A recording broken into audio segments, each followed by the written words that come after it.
दोस्तों नमस्कार, आप सभी का स्वागत है फिर से एक नए वीडियो में। मैं हूं संतोष जगताप, सेल्स और marketing trainer, motivational speaker, business coach. जैसे कि आप जानते ही हैं कि एफएमसीजी क्षेत्र से जुड़े हुए नए नए वीडियोस आपके लिए मैं लेके आते रहता हूं। आज एक अनोखे वीडियो में और एक बहुत ही जिनसे हम प्रेरणा ले सकते हैं ऐसे व्यक्तिमत्व का मैं आपको परिचय कराने वाला हूँ। तो हमारे साथ में आज Ugam agro and dairy products private limited के जो संस्थापक है श्री उगम राज जी जैन है, उनका मैं स्वागत करता हूं। सर नमस्कार। नमस्कार। आपका स्वागत है सेल्समैन नंबर 1 यूट्यूब चैनल पर। तो ये जो आपका सफर है ये काफी चैलेंजिंग भी था और ये जमाना भी उतना सपोर्ट नहीं करता था कोई ब्रांड के लिए, नया ब्रांड, क्योंकि नया ब्रांड निकालना और चलाना मार्केट में आज से 55 साल पहले हम सोच भी नहीं सकते। ऐसे जमाने में आपने काम कर दिखाया है। सबसे पहले तो मैं आपकी जो लाइफ जर्नी है, आपका एजुकेशन और प्रारंभिक शिक्षा कैसे हुई वो जरा बताइए हमें। वहाँ पे मेरी प्रारंभिक शिक्षा राजस्थान में हुई। उसके बाद मैं पुणे आया जी। पुणे में हिंदी स्कूल में पढ़ा जी। उसके बाद में मैं कॉमर्स कॉलेज में एडमिशन लिया जी। और 2 साल तक कॉमर्स कॉलेज में पढ़ते रहा जी। उसके बाद में नया कुछ करना वो हिसाब से मैं छोड़ के ये लाइन में मैं घी के बिजनेस में आया। ये कब की बात है सर? ये 1968 की बात है। 1968 और 10 मार्च 1969 को मैंने उगम घी का एस्टेब्लिशमेंट किया। उगम घी के नाम से एक उगम एजेंसी करके शॉप चालू किया जी। और वहाँ पे अलग अलग ब्रांड के घी बेचना मैंने चालू किया। लेकिन लोगों का रिक्वायरमेंट एक अच्छी क्वालिटी का था जी। लेकिन वो अलग अलग ब्रांड बेचने से लोगों को एक क्वालिटी नहीं मिलता था। उसकी वजह से मैंने डिसाइड किया कि अपन कुछ तो भी नया करके जी। अपना ब्रांड बना के लोगों को एक अच्छी क्वालिटी देवे जी। तो वो हिसाब से मैंने उगम एग्रो डेयरी का इस्टेब्लिशमेंट किया। पैकिंग जो है 100 ग्राम से लेके 15 किलो तक जी चालू किया और वो धीरे धीरे मार्केट में लोगों को पसंद आया। और मेरी खासियत वो घी में यही थी कि लोगों को दानेदार घी चाहिए जो कि लोगों को एक खाने में अच्छे सेहत के लिए अच्छा लगता है जी। तो वो मैंने वो ध्यान में रख के किया। वैसे मेरा ये घी का जो धंधा है वो मेरे दादाजी राजस्थान से घी भेजते थे पहले। और उनकी वो क्वालिटी मैंने देखी हुई थी और उसके बाद में मेरे पिताजी ने घी का धंधा चालू किया और उसको मैं आगे बढ़ाते हुए ये एग्रो डेयरी और ये चालू किया मैंने जी। और फिर धीरे धीरे मैंने अपना महाराष्ट्र में अलग अलग एरिया में जी ब्रांड चालू किया और वो आज मुझे बहुत अच्छे से एस्टेब्लिशमेंट दे रहे हैं जी जी। और मेरा ब्रांड लोग रिक्वायरमेंट कर रहे हैं जी। दोस्तों जैसे कि आप सभी जानते हैं कि घी हमारी परंपरा का एक हिस्सा रहा है। हमारे हर एक गतिविधि में घी का समावेश हजारों सालों से है। फिर वो पूजा विधि हो या फिर हमारा खान पान हो या फिर हमारी आयुर्वेदिक दवाई हो। लेकिन कुछ वर्ष पहले ये प्रचार किया गया कि प्योर घी जो है वो सैचुरेटेड फैट्स है उसमें और शरीर के लिए हानिकारक है। तो कुछ लोगों ने हमें ये भ्रमित कर दिया, मल्टीनेशनल कंपनियों ने, कि भाई प्योर घी तो ये हानिकारक है और आप रिफाइंड ऑयल खाओ। तो हमारी थाली से जो है तो प्योर घी गायब ही हो गया था और हमने वनस्पति घी खाना शुरू कर दिया। उसका रीजन ये था जी कि अमेरिका में पाम ग्रो हुआ और पाम ऑयल बनाना चालू हुआ जी। तो उसकी वजह से वो पाम ऑयल बेचे कहाँ, तो उन्होंने देखा कि हिंदुस्तान सबसे बड़ा मार्केट है। तो उन्होंने वहाँ पे डॉक्टर लोगों को हाथ से पकड़ के जी उसका प्रोपोगंडा चालू किया कि ये सैचुरेटेड फैट तुम्हारे लिए धोखादायक है जी। इसके लिए तुम प्योर घी मत खाओ और ये पाम ऑयल यूज करो। तो वो धीरे धीरे इंडिया में पाम ऑयल बिकने लगा। लेकिन उसकी वजह से कम 50 बीमारियां चालू हो गई। उसकी ओर ध्यान हमने बाद में देना चालू किया कि आयुर्वेदिक में ये घी कितना फायदेमंद है और वो जो घी है वो हमारे शरीर के लिए कितना उचित है वो लोगों को धीरे धीरे ध्यान में आया और वो पाम ऑयल धीरे धीरे लोगों ने खाना बंद किया। और आज की तारीख में लोगों का जो ध्यान है वो प्योर घी खाने में फिर से रुचि बढ़ी है जी। और आज हम लोग जो घी बेच रहे हैं वो प्योर शुद्ध होता है, लैब टेस्ट होता है और कभी भी कोई मिक्सिंग नहीं होता है जी। तो आपने अक्सर सुना होगा कि प्योर घी में मिलावट जो है वो बहुत बड़े पैमाने पे होती है और लोग सस्ती चीज को महंगा करके बेचना चाहते हैं, बेचते हैं, वो गलत व्यापार करते हैं। तो आप जो है इस प्रकार की वो क्वालिटी कैसे मेंटेन कर पाते हैं सर? उसके लिए हम लोग जो बटर वगैरह लेते हैं जी। वो लैब टेस्ट होता है, और उसके बाद में हम लोग जो घी बनाते हैं वो भी हम लोग लैब टेस्ट करवाते हैं, और उसके बाद ही मार्केट में बेचने को भेजते हैं हम लोग। क्या बात है। क्या जी। और आज की तारीख में जी। घी महंगा होते हुए भी लोग आज घी को पसंद करते हैं। जी। उसका रीज़न ही अपनी तंदुरुस्ती के लिए लोग ध्यान देना चालू किया है। जी। जैसे कि हम सभी ने देखा होगा कि जिनकी इम्यूनिटी अच्छी थी वो कोरोना के दौरान हॉस्पिटल में भर्ती नहीं हुए, और जिनकी इम्यूनिटी कमजोर थी उनको हॉस्पिटल में भर्ती होना पड़ा। लेकिन प्योर घी का जो सेल है और खासकर आयुर्वेदिक दवाइयों का सेल है वो कोरोना के बाद बहुत बड़े पैमाने पे बढ़ा है, या फिर जो हेल्दी चीजें हैं उस तरफ लोगों का ध्यान आकर्षित हुआ है। तो उस कारण से भी आपकी सेल में फर्क पड़ा है क्या सर? जी हाँ, बहुत फर्क पड़ा है जी।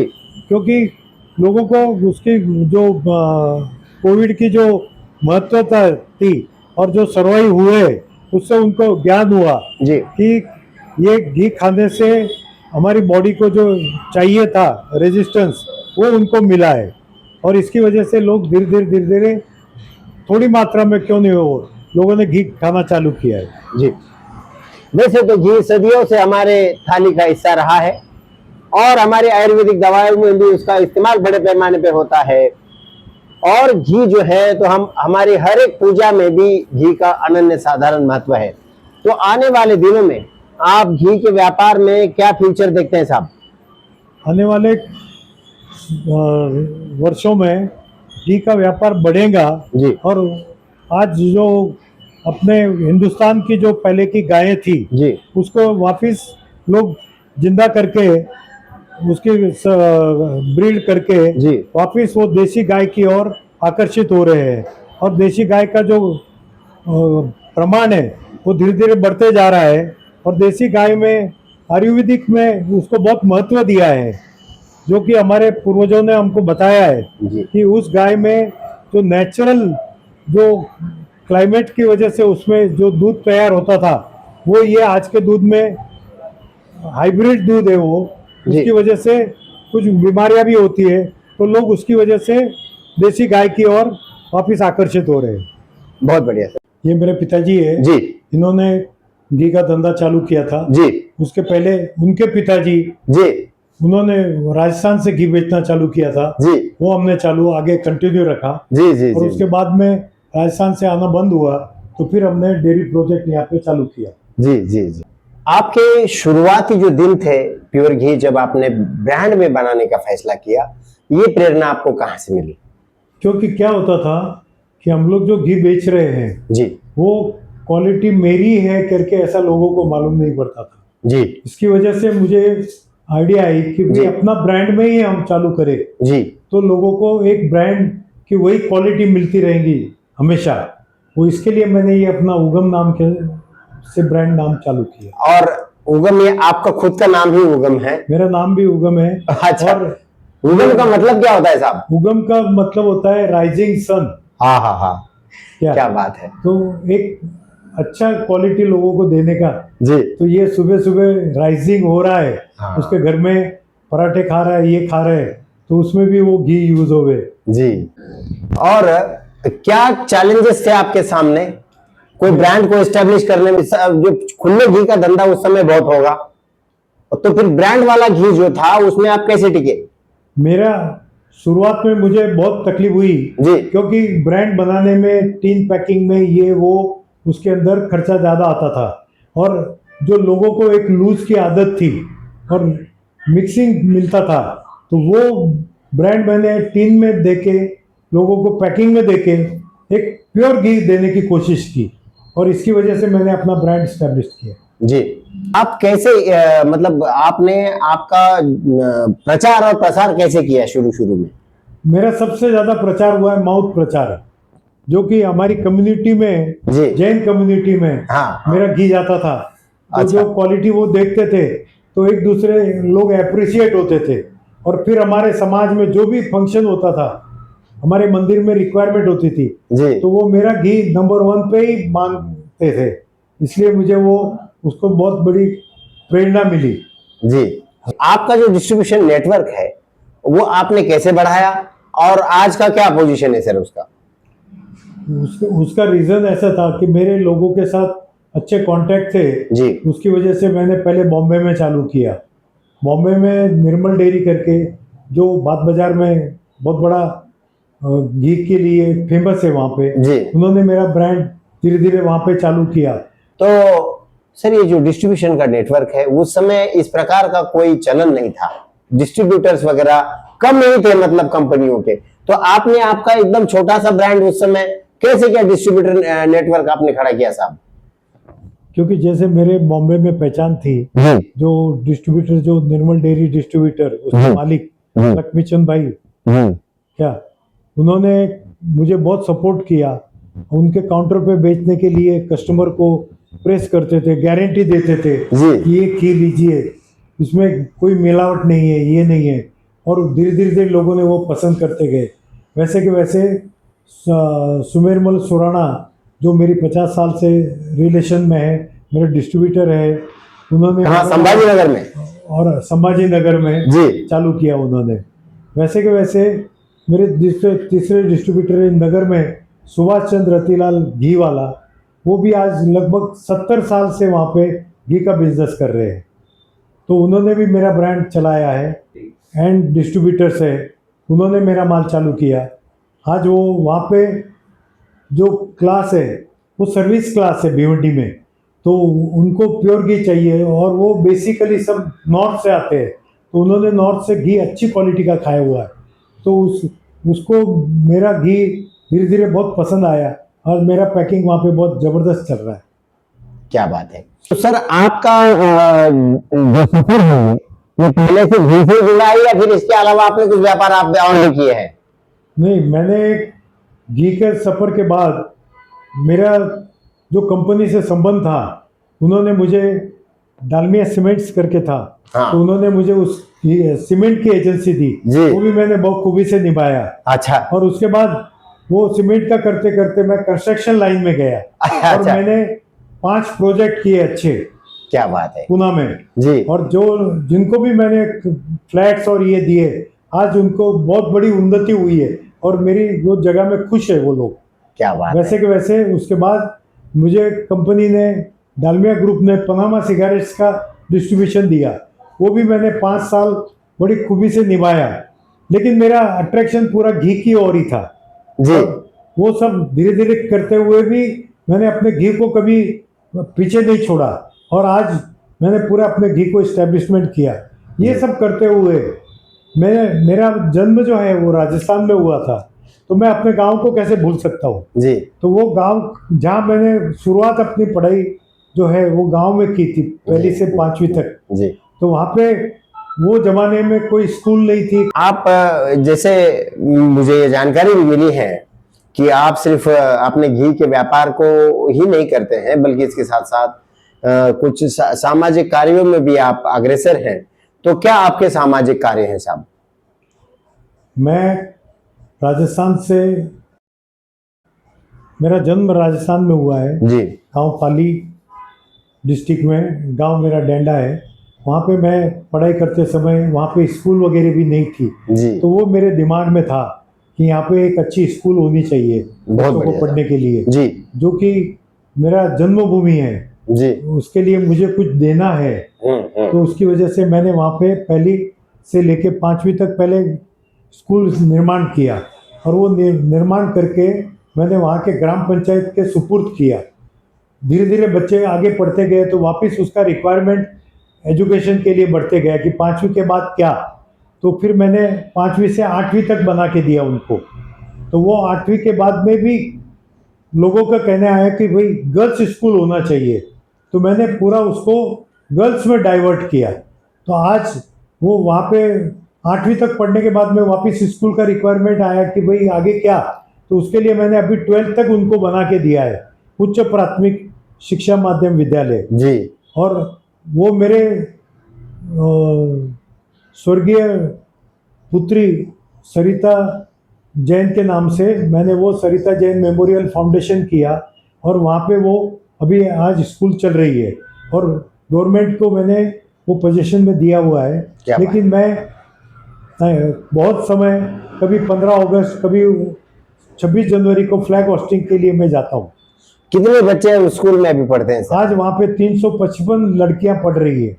बहुत बढ़िया सर, एक बहुत ही अच्छा आप कार्य करते हैं। इसके अलावा भी आप भी और भी कुछ सामाजिक कार्य करते हैं? बाद में वहाँ पे गांव में जाते हुए वहाँ के गांव वालों ने बोला कि भैया यहाँ पे गौ के लिए वगैरह बहुत हॉस्पिटल वगैरह नहीं है, गौ वगैरह बीमार पड़ गई तो हमको शहर में जाना पड़ता है। तो फिर मैंने एक अपने गौ के लिए हॉस्पिटल का निर्माण करवाने का चालू किया, जहाँ कि मुझे राजस्थान गवर्नमेंट ने मुझे परमिशन दिया और कलेक्टर ने मुझे वो जगह दी उसके लिए, और फिर मैंने वहाँ पे 5000 स्क्वायर फीट की उसमें जगह में निर्माण करवाया। पशु चिकित्सालय जी, जो कि मेरे गुरु थे, और मैं जिस देवता को मानता हूँ उनके नाम से वो हॉस्पिटल बनवाया है। क्या नाम से सर हॉस्पिटल? आत्मवल्लभ गुरु नाकोड़ा भैरव जी जिनालय। बहुत बढ़िया।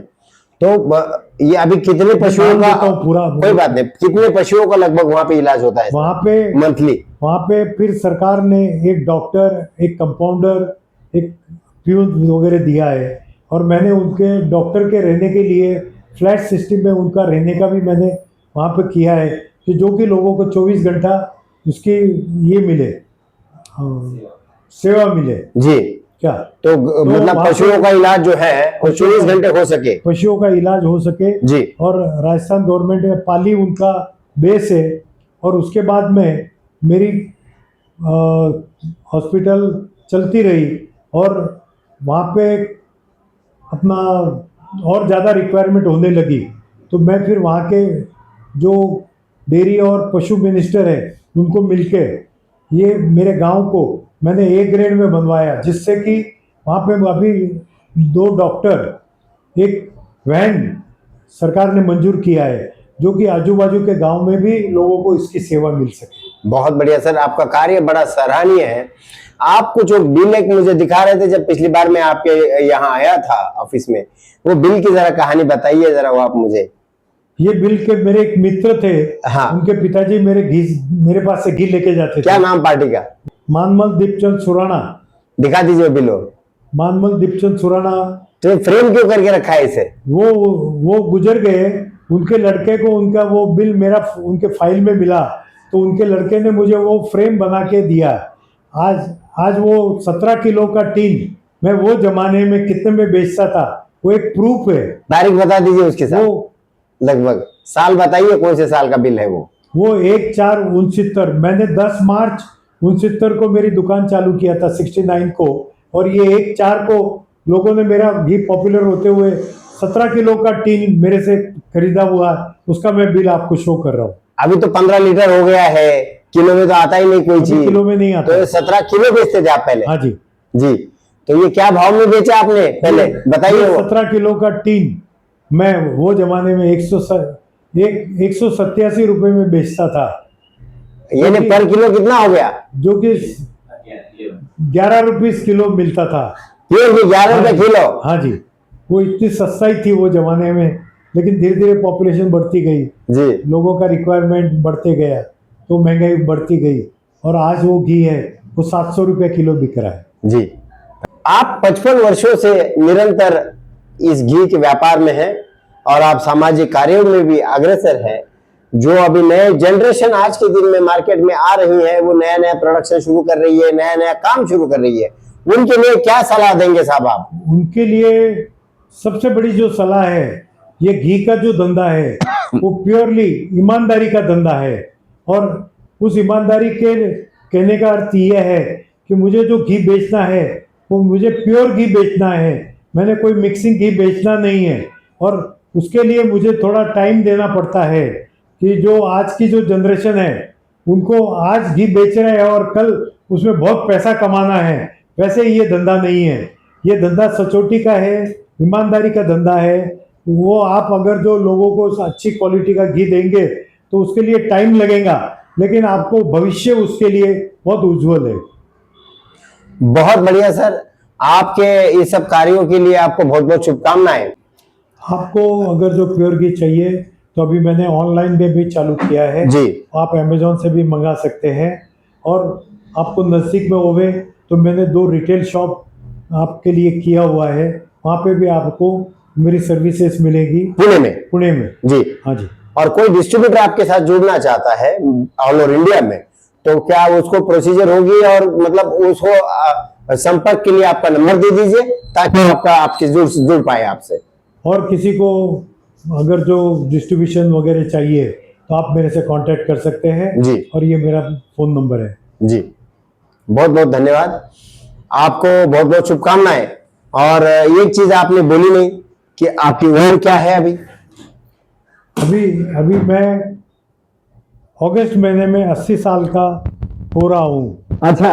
हाँ जी। लेकिन आपकी तरफ देख के लगता नहीं कि आप 80 साल के हैं। और उसका राज क्या है सेहत का? उसके लिए थोड़ी सी हर आदमी को व्यायाम करना चाहिए जी। और मैं आज लगभग 70 साल से मॉर्निंग में सुबह स्विमिंग करता हूँ और आज भी मैं स्विमिंग करके ही आया हुआ हूँ। क्या बात है।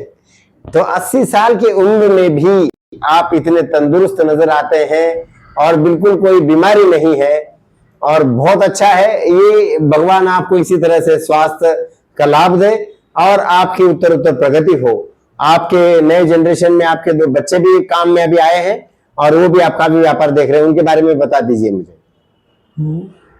उसके बाद मेरे जो पुत्र है सचिन उगमराज जैन, उन्होंने कॉलेज छोड़ के फिर वो हमने यूनिट लगाया था उसमें उन्होंने ध्यान दिया और आज वो पूरा क्वालिटी कंट्रोल देख के वो पूरी घी कैसे लोगों को अच्छा मिले उसके लिए वो हमेशा से तैयार रहते हैं जी। और मेरा जो दूसरा पुत्र है सुमित उगमराज जैन, वो पूरा मार्केटिंग देखते हैं कि लोगों को कैसे हम लोग अच्छी क्वालिटी का घी पहुंचा सके जी। और लोगों को इससे और संपर्क में रहने से उनको अच्छी अच्छी प्रेरणा दे सके। जी। बहुत बढ़िया, आपको बहुत बहुत शुभकामनाएं। धन्यवाद सर।